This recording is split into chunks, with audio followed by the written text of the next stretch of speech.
So here today we have a 24-year-old third-year university student. She has come in with lateral calf pain on her right side. Her sports history is in kickboxing, which she did for 7 years and stopped 2 years ago. Now she does gymnastics, which she has been doing since she was 10, but she now is a national Olympic weightlifter where she trains 4 to 6 times a week.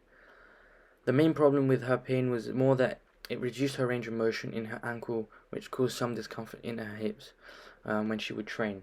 She started to focus on doing the splits in her gymnastics to try and help with her hip pain, as she thought it was hip tightness, but that didn't help. The lateral calf ankle pain never goes above 5 out of 10 on the visual analog scale or VAS score. At this point, I thought that due to the potential tightness in her gastrocnemius and soleus had caused reduced range of motion in her ankle, which had then also caused her hip to be under more tension when being in the catching position of the snatch and the clean. Those are the two positions where her pain is more apparent. Some of the implications are that we are in the middle of a lockdown, which means she can't train due to the instant closure of the gyms. Can you bring your toes to your face, please? Do you feel any pain, any stretching here? Yes. Yeah? Okay, cool. And then get your toes to point down to the floor. Any pain? Any stretch down the front? A little stretch down the front. But Okay, cool. Is that a pain? no. And the stretch here, is it painful? Does it go above 4 or 5 out of 10? No. No?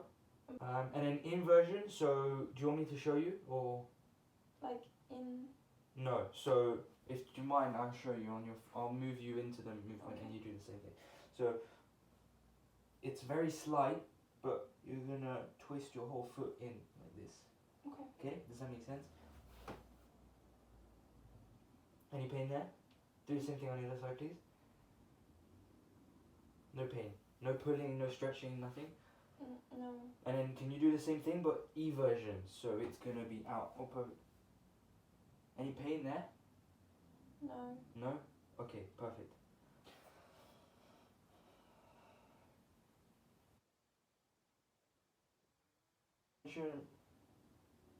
Stretching through here again.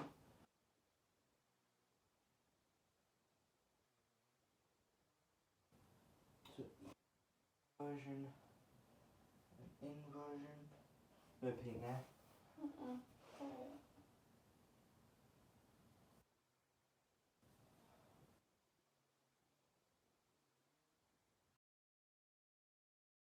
So I'm gonna resist you. Mhm. I'm gonna try and move you. Please, like, resist me. I'm gonna hold it for 5 to 6 seconds. Okay. Sorry. Pull me your toes to your face, please. Any pain there? No. And then push me. Push. Push. Push. Push. Try and keep your legs on the bed. Push. Push. Push. Push. Push. Push. Push. Any pain there? No. So now, if you can dorsiflex your ankle there, and then relax a little bit, but keep it there. Okay. But now you're gonna invert. So bring your foot to the middle. Yes, but it's a whole. Wait, you haven't explained. I'm sorry. So I'm gonna resist Oh, you. yeah. So go. Any pain there? No, I'm just feeling my hip a little bit. Okay. Yeah, but that's because you're using your hip. Oh. Push. Push. Push. Push. Push. Pain there. Same thing on this side, please. Relax. And then push. Push. And same thing on this one.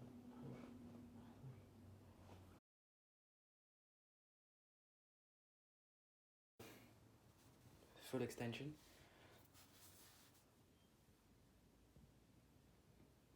Any pain there? And then the same thing.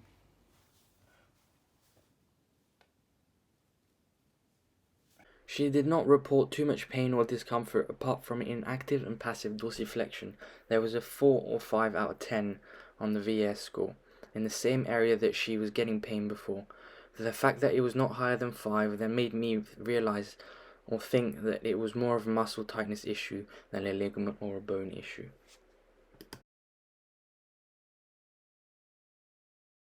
So first one, can you bend your knee for me, please? And then bring your knee to your chest. Any pain there? Can you relax this leg and do the same thing on the other leg? Any pain there? Any nothing? Just tightness in the front. On both or just on one? Both. Both? My hips suck. Okay. Now can you do? So can you bend your knee and your hip at 90-90? Okay. Knee and hip at 90-90. Perfect. And then can you bring your foot towards the wall? Keeping it slightly higher. Any pain? Any pull through this bit? No? Relax. No, keep it, sorry. And then keep bringing the foot towards me this time. You might be in the way of the camera. I'm not. I'm in the way of your face. And then relax. And then do the same thing on the other side, please. So 90-90. And then foot towards me. Any pain? Any pulling through that side? No? Okay. And then foot towards the wall. Any pain there? No? Okay, cool. Can you extend? Can you flip on your front for me, please? Your leg off the bed, please. Oh, let me do that. All the way? Is that all you can do? Perfect, cool. And same thing on the leg, please.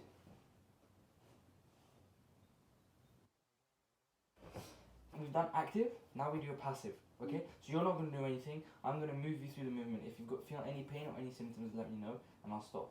Okay? Is it okay if I start moving you? Yeah.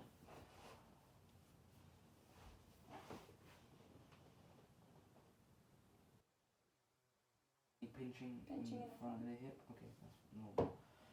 Relax.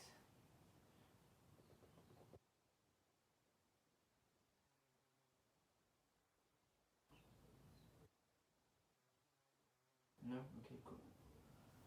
And I'm just going to put my hand on your quad here. I'm going to fix your hip. And I'm going to lift. Relax.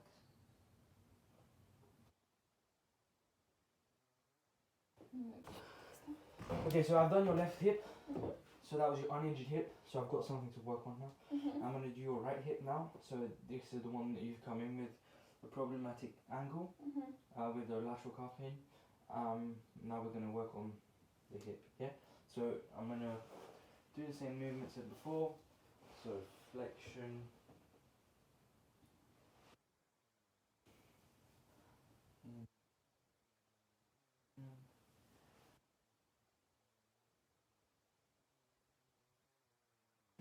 There was no pain or discomforts to report, therefore the hip pain was coming from the reduced range of motion in the ankle, not the hip itself. Which is why I treated the reduced range of motion in the ankle to see if that would reduce the pain in the hip. If that is the case, then the hip does not need treatment, but if when the range of motion is back and there is still hip pain, then that would require another more thorough objective assessment of the hip.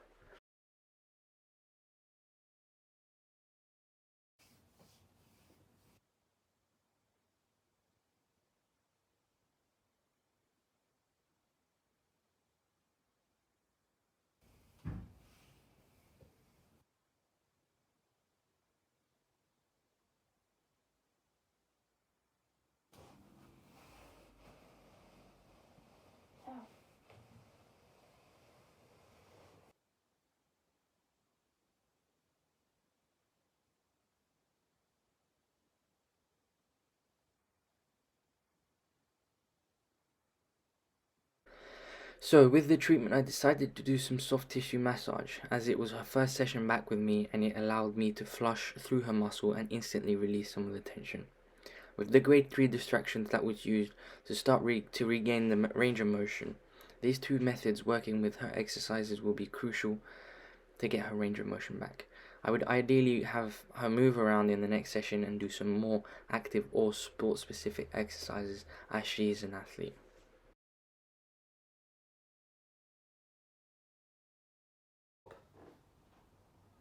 And then down. And then down. And then hold at the top and then slow down. And then go hold at the top and then slow down.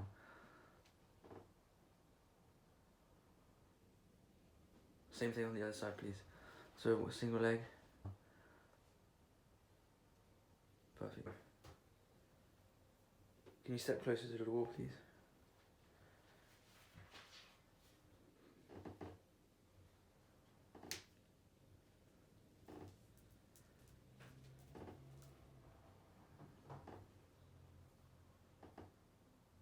So really push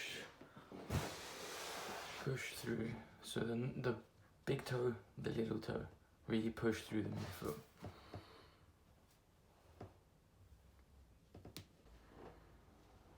Take that second foot off the floor, and then hold at the top. This, I call it a Patrick step up. Okay, so what it works with multiple different muscles. So it's predominantly glutes and quads, yeah.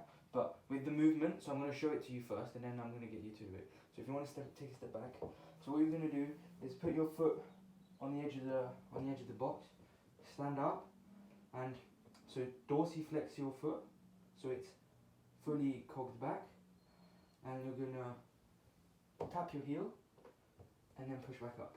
So you're not using your toes, yeah? Just tapping the heel and then coming back up, okay? Does that make sense? Okay, can you do one for me, please?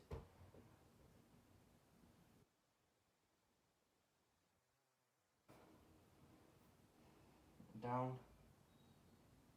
tap the heel and come back up. Down, tap the heel and come back up. Perfect. Can you control it a little bit more? There we go, perfect. And then can you do the same thing, Bonnie? So with the calf raises, I started with the isometric holds, as it is a base to start building strength. Then the slow eccentric to increase the strength again, but with the movement. And then the full range of movement, and then we put all three of them together.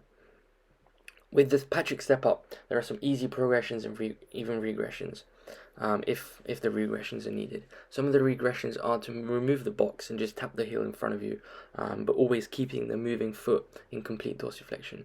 The progressions are either to raise the height of the box, add some weight, or change the tempo. Both of these exercises have the intention to increase strength in her calf, but also increase the range of motion. With the Patrick step up, our goal is to get the knee well over the toe and keeping the heel on the box at the same time. The goal of the heel raises is to start to add weight or do them off a step, which would be the next progression that would only be done under my supervision, but in the next session. Over the next couple of weeks in her treatment, I will speak to her weightlifting coach and explain that I don't want to be putting her in her hip or ankle under any unwanted stress. Therefore, her weightlifting program will have to be changed to allow her pain to heal up, and then she will be able to train properly again. What I should have done better. Have more confidence in my explanation of why I chose each of the treatment methods, exercises, or any of the objective assessment I did throughout the session. Due to my lack of confidence, I don't think that the exercises that I chose are the most optimal ones to regain range of motion in an ankle.